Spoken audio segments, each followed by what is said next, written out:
Hey guys, you're listening to episode 58 of the School of Intuition Soundcast, and I'm Natasha Che.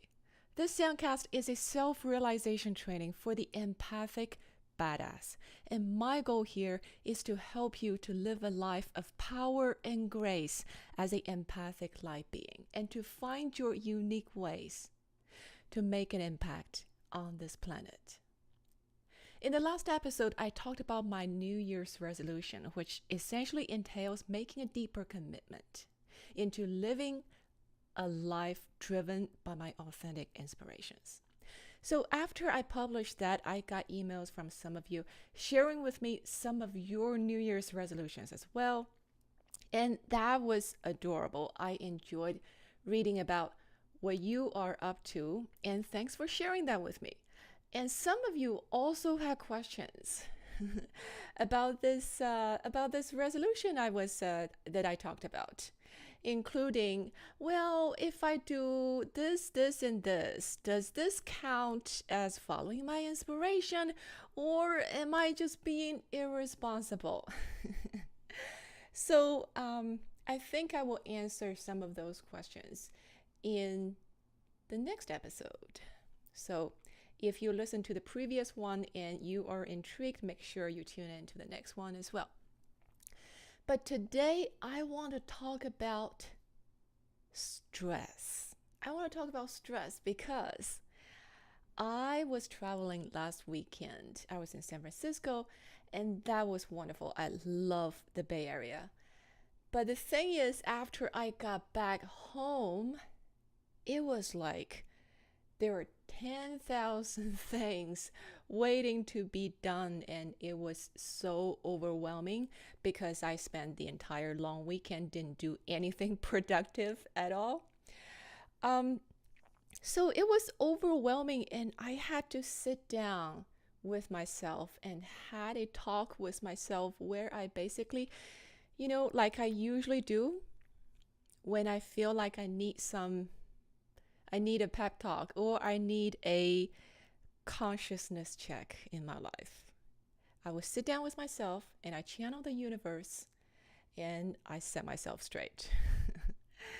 So what I'm about to tell you today is the result of that conversation. Okay? So what I plan to tell you today, first, I want to tell you about a new way to look at stress, to define stress. That may not be what you are accustomed to. And after that, I want to tell you two essential ways to resolve stress in your life. And I call them the cut-to-the-chase ways, the badass ways to resolve stress. Because I don't know if you noticed or not, when you're stressed, most time people give you advices that kind of cure the symptom or alleviate the conditions for a while. But it really doesn't solve the fundamental issue.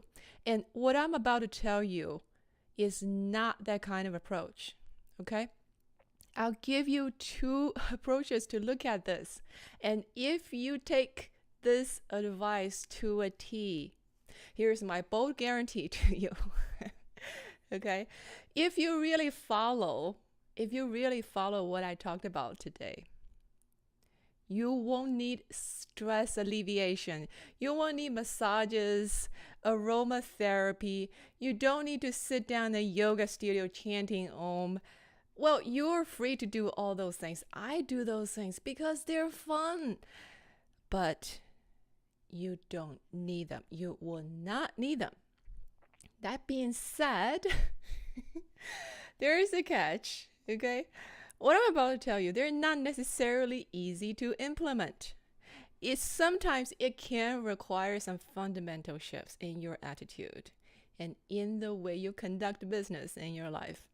So, do I have your attention? Okay, good.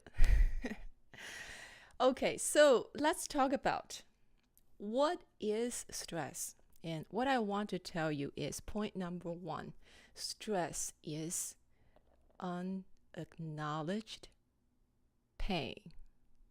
I want to say this again.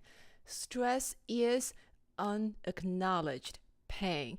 It's pain you are trying to shove under the carpet, basically. Okay, so why do I say that? Let's break this down a little bit. So this sentence I just told you is comprised of two parts, unacknowledged and pain, right? So the unacknowledged part is the essential thing here, is the essential theme of anything related to stress. Because, pain in itself, pressure in itself, is not necessarily stressful. It's actually, in many circumstances, very helpful to you. For example, what do you think people do when they are working out? When you see people, go to the gym, they lift weights, they do their cardios, what they're essentially doing is putting stress, putting pressure, putting pain on their muscles, on their physical structure, on their heart, so that the cells can break down and reintegrate and reconfigure, and it come out of it stronger. Come out of the process being transformed into something else. In other words, when you put pressure on something, when you put pain on something, on let's say a organic configuration, you give it an opportunity to get out of its own comfort zone, to actually grow and extend itself and expand. So that is not a bad thing in itself. So most people, when you exercise, you don't realize this, right? Afterwards, your muscles are sore and you may experience some discomfort because your muscle cells broke down. And when something breaks, there is pain, but it's not a bad thing. But the essential part is here, what's related to stress is not acknowledged. When you go to the gym, you are consciously, intentionally putting pain on your muscles because you want it to get out of its comfort zone. You want it to expand. You want it to break. Comparing that scenario with if you're sitting in a chair in your office and you're in the same position every day without any awareness of what you're doing, but over time, it creates a huge stress on your lower back. That is how people get chronic pain, right? How people get chronic muscle damage, but because they are putting pain on that muscle group without any conscious intention of it. And to make things even worse, they're probably deliberately trying to avoid that awareness of the pain, which we will talk about this a little later. So you see what I'm getting here, right? This is the perfect analogy with the stress, which is energetic and psychological, but it's essentially no difference than the pressure and pain you experience on your physical body. If it's unacknowledged, it will cause you some issue down the road. We will talk about why we keep it unacknowledged, okay? So that is the unacknowledged part. And the second part is it is pain. And where does that pain come from? This is the second thing I want to tell you is that pain that results in stress is usually it comes from the ego trying to control the outcome of your experiences when it actually cannot control it, because it is never the ego's business or responsibility or capacity to actually manage and manipulate or control the outcome of your experience. And when you are trying to do that, there is pain. Okay? Now, Let me explain this a little bit more. What do I mean by the ego trying to control the outcome? Because sometimes, well, most of the times, we are so conditioned. We are so wired to do things this way, we don't even realize what we are doing. And what I can tell you is what we do as humans all day long, pretty much every minute, a second, and day of your life, you are trying to control the outcome of your experience. And what I'm trying to tell you is essentially that is a futile attempt that causes pain, if nothing else. Okay? So I want you to consider this. Something that I know some of you listening may consider this as very radical. You may be thinking, after I tell you this, you may be thinking, whoa, that's too much. That's too way out there, Natasha. I'm not sure that's true. Okay, so this does not require you to believe in anything. You can be listening to this from any belief system that you have, which you do. I know people who are listening to this, you believe in drastically different things, and everybody's universe is different. Okay? And I am not interested in universal truth. I'm not interested in finding universal truth because I'm a practical person. What I'm interested in is what works. Meaning, what will help you to live a productive, happy, peaceful life. That's what I'm interested in. So I want you to do this thought experiment with me. Okay? Imagine that before you came to this planet, before you came into this life, the entire script of your life has already been written, has already been there, essentially set. And when you came here, you didn't know any of that. So you weren't given any of that information, but rest assured there is this script. And this script is written to your highest benefit because this script, with all its characters, its incidences, its events, its storylines, it's all put together to advance your soul's journey, to help you to grow and learn the most in this lifetime. Okay? Again, you don't have to believe any of this. This is just a thought experiment for now. And you came here, you don't know any of that. So your experience is that everything happens to you, it seems out of random. And you have to strive and make an effort and manipulate and try in order to make the things that you want to happen. But what I'm telling you is this: you're actually living in a universe. You're living on a life path that is already been given. The script of your life is already written. And your authentic inspirations, your intuitions are essentially like the stage directions. When you're on stage performing, there is a script, but sometimes you don't remember the script. So there are stage directions that tell you where to stand, where to walk, and what to say. And if you follow the stage directions, all will be well.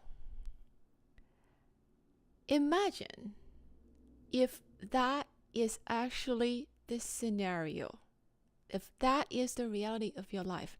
So essentially, no matter what you do or not do, the result is already there.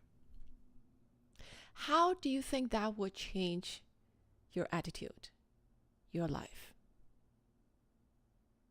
I know it's hard to imagine, but just pretend that you have that knowing.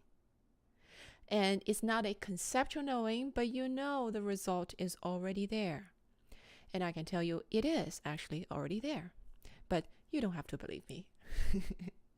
But just imagine how will you live your life differently? Now, I know when I talked about this in other private groups, and people have told me, the feedback sometimes I got was, well, then I would not have any motivation to do anything because, if the results are already given, why would I bother to do anything? I would just lay in bed and sleep all day. But I highly doubt it. You know why? Because as human beings, we need varieties, we need dynamics and activities. If you lay in bed and lie there every day and sleep all day, in a couple of days you will be so bored. You will be so bored, and you start thinking about, okay, what else can I do? That's just how humans are wired, right?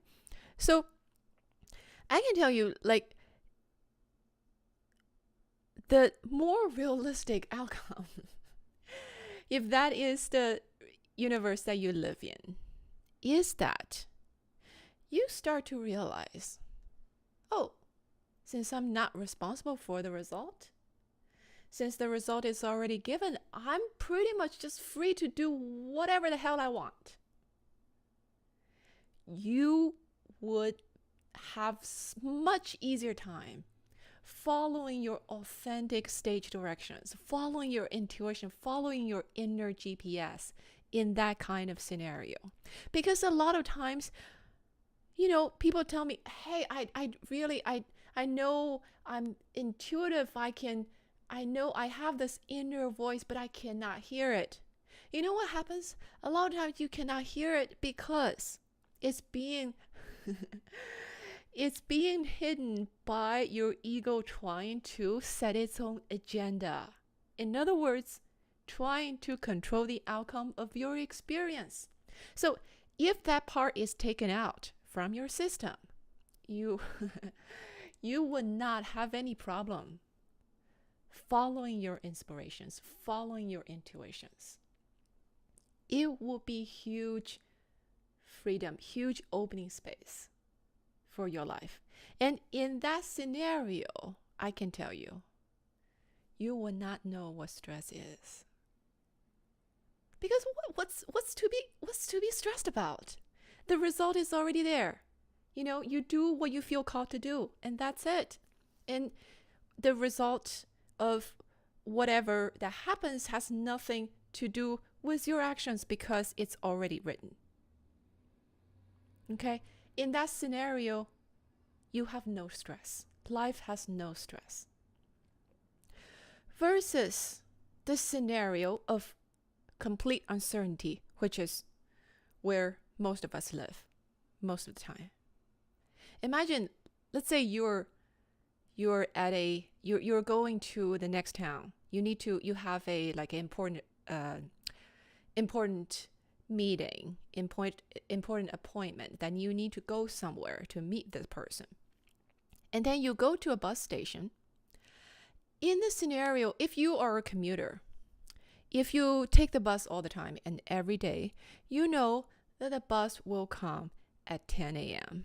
So you go there, you do your thing, you wait at the bus station, the weather is nice, and there's, everything is easy breezy, nothing is stressful. At 10 o'clock comes, the bus is coming, and you get on the bus, off you go. Very smooth, easy, and relaxed experience. If you don't know that the bus is scheduled to come at 10 a.m., what do? You're stressed out. You go to the bus station. Now your inner stage direction is telling you, wait here, stay at the bus station, wait for the bus. So you wait there. I'm telling you what most of us do most of the time is we wait there. 3 minutes later, the bus hasn't come. And we're like, oh my God, why is the bus not coming? Maybe it will never come. But I have this appointment I need to get to. I really want to get to that appointment. So let me do something about it. Maybe I should call the bus company. Or maybe I should call a Uber. Maybe I should just walk. Should I wait here or should I not wait here? What should I do? Do you realize all those questions and all those attempts to figure out a way to move forward are what's causing you the stress? Is what's causing you the pain? Okay, we haven't got to the unacknowledged part. So this is the pain part. Okay. So essentially, your authentic inspirations, your intuitions, is life's way of telling you the bus will come at 10 a.m. without actually telling you the bus will come at 10. But most of us, we question it, we don't believe it, we block it out. Okay? So the point of telling you all this whole thought experiment thing, comes to the conclusion is this. The point is, the most fundamental way of resolve the stress in your life is to realize that you are not the one in control of your results. You're not responsible for your results. You do whatever you feel called to do, you put in your best effort, and that's it. You're not the grandmaster that is orchestrating the outcome of things, even though that is the illusion. And if that is a notion that is really embedded deep in you, you will not have stress. That is approach number one, is if you can establish firmly, let go of, surrender this attempt to try to control the outcome of your activities and try to manage the outcome of your experiences, you will not have stress. I'm not saying it's easy to do, but that is the option. That is the badass option. And the second approach, the second resolution, which comes down to this unacknowledged part. So there's the pain. There's the pain of trying to control things, and then we know, okay, that's where it's coming from, but the pain is not necessarily a bad thing. We've already talked about. And actually, what I'm going to tell you is, I'm going to take this one step forward. What I want to tell you is pain is actually a good thing. Now you're thinking, Natasha, you're going complete nuts now. How is pain a good thing? I will explain, okay, in a second. But the thing is, most of the time we don't acknowledge it. We do not acknowledge that we are under pressure. We are experiencing pain. Why? Well, because again, first of all, the ego is trying to control things, and it needs to maintain this illusion of everything is under management. It's, under control, everything's good. So, even if you are feeling this huge pressure, we instinctively, we do not want to acknowledge it. All right? Secondly, it's pain. It hurts. There is always, we have this part in us that feels like, okay, if I just ignore this thing not long enough, maybe it would just go away. Right? When something extraordinary happens, when something uncomfortable happens, a lot of times our natural instinct is to block it out. So, have you seen this movie called Fight Club? It's a very famous movie, right? So if you haven't watched it, I highly recommend. I love that movie. And if you can read a book, that's even better. I prefer the book to the movie. But anyway, so in Fight Club, there was this scene with the character played by Brad Pitt. and this other character played by Ed Norton. And they were sitting in a kitchen, and Brad Pitt was trying to educate Ed Norton about how the way he was living his life was not helpful. Okay. And at one point, Brad Pitt poured chemical acid onto Ed Norton's hand. And of course, Ed Norton screams like there's no tomorrow, right? Because it hurts. It's painful. But Brad Pitt grabs his hand and slaps him in the face and said, "This is the greatest moment of your life, and you are off somewhere else missing it." That's what he said. Because Norton was zoning out, was trying to ignore the pain because it's too much. It hurts too much. So he was zoning out and he was fantasizing about something else so that he can distract himself from the pain. And Brad Pitt was telling him, "Be present to your pain. This is the greatest moment of your life. What are you doing?" So if you do not know the context of this scene, it may sound like complete nuts, but if you see the movie, you will know what I'm talking about. But essentially, that's what we do when we experience pain.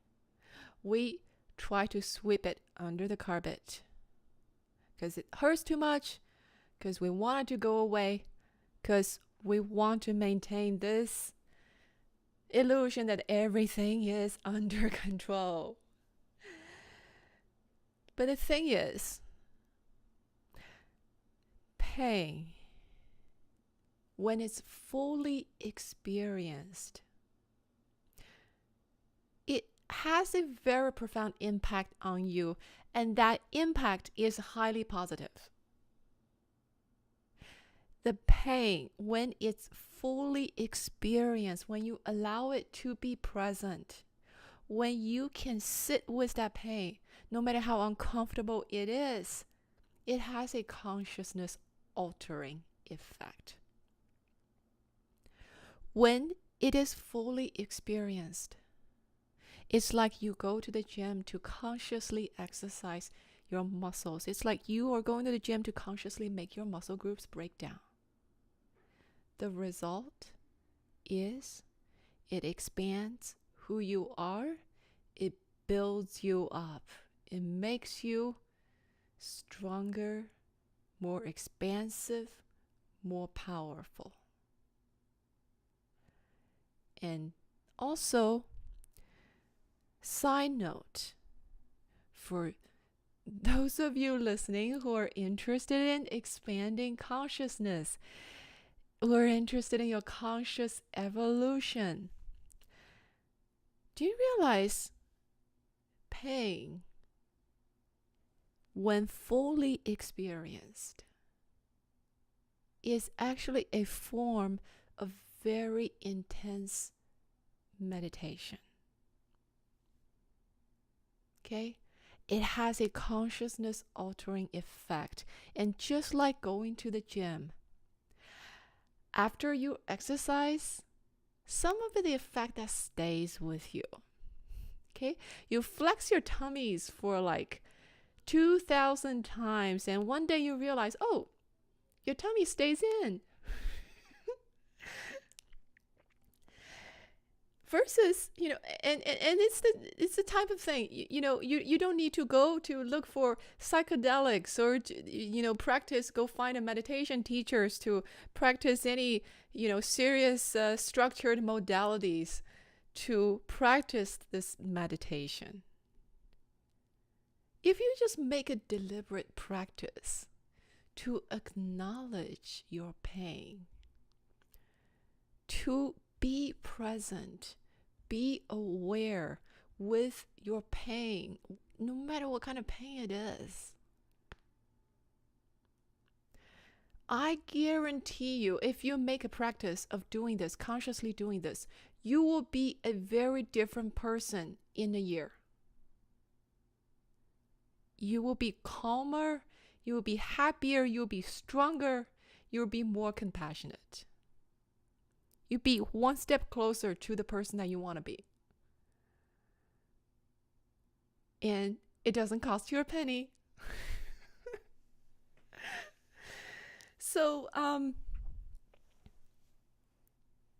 I know for some people this takes it may take a moment for you to grasp this. But this I have a very high respect for pain.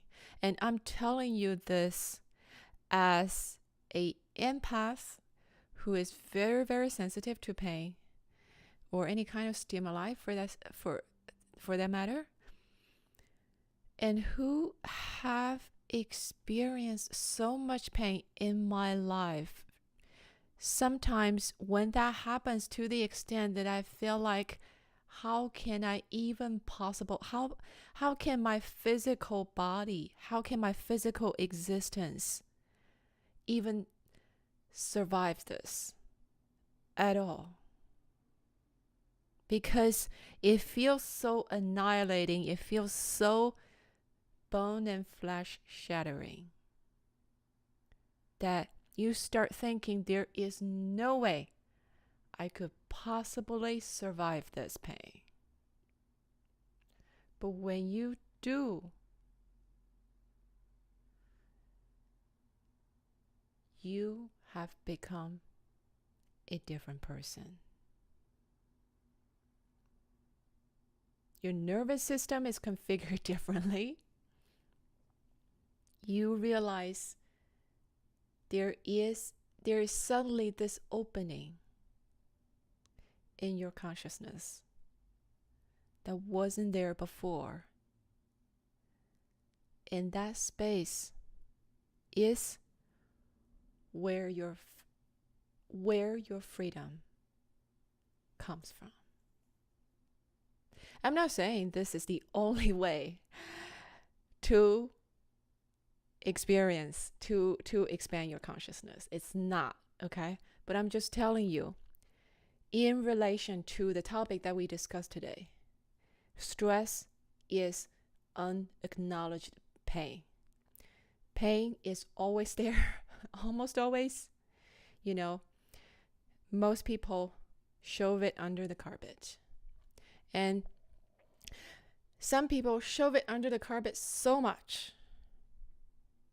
They're like, I don't want to deal with this. I don't want to deal with this. Let me distract myself. Let me tend to some more practical matters. Okay? Till when they're 50, they suddenly wake up and they go, oh, my life is meaningless. I'm in pain. Surprise. That is a sure recipe of midlife crisis if you want to have one. Okay? So, so that is the second approach that I want to tell you. This is the second cut to chase approach to make stress non-existent in your life, is to acknowledge your pain when it happens. Stay with it. Don't pretend that everything's okay, that you're totally under control, because you're not. You're not in control of everything, of anything. Okay? So, I know that for some of you, this makes total sense. For some of you, this is very puzzling, to say the least, or it does not, or you cannot reconcile this with some of the things that you've been taught or in your existing belief system. That's okay. But, if you feel like there's something to what I've been telling you today, if you feel like there's certain parts that resonate, sit with it. Yeah? I'm not here trying to change who you are, what you believe, but at least, I want to give you some alternatives that you may not have thought of before. And if that happened today, I have done my job. So that's all for today's episode. If you like this episode, you should go to natashache.com/school to join the Empathic Badass Tribe. And I will see you there on the other side. Talk to you next time.